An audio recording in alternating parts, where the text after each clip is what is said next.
Today I'm going to try to cut and install the skirtboard. According to University of YouTube, the first thing you should do is draw a line where your skirtboard is going to lie. I did this by basically just resting a giant level on here and drawing with a little piece of wood that was set on top of it. I also marked where my trim is going to go and where the skirtboard is going to connect into it. Your skirtboard should extend about anywhere from 2 to I think 4 inches past the top nosing.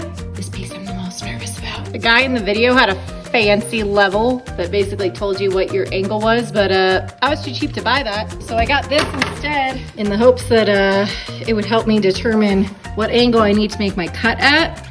It told me 50 degrees, but then I tried cutting it and it doesn't really quite match up right. Then I looked it up on the internet and it said that 45 degrees is the most common. Let's give 45 degrees a try.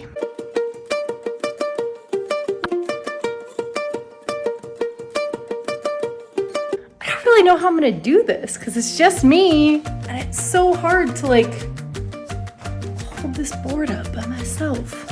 I decided that if I measured and cut the top nosing part of the skirtboard, that it would help me keep the skirtboard in place. And this is the part where I start to panic because the skirtboard did not line up right with the nosing. So what did I do? Did I take a break and come back to it later? No, I cut more off of it. Big mistake. Big. Huge. This was also the moment when I realized the 1x8x10s I had purchased were not gonna work. The reason why I went with the 1x8x10 rather than the 1x10x10 was because all Home Depot had was 1x10x8 and we needed longer than a 10-foot board. So we went with the 8 hoping that it would work. It's not gonna work. But it looks like Lowe's does have the 1x10x10 and 1x10x12s. So I'm gonna go out of my way to get 2 new skirtboards tomorrow.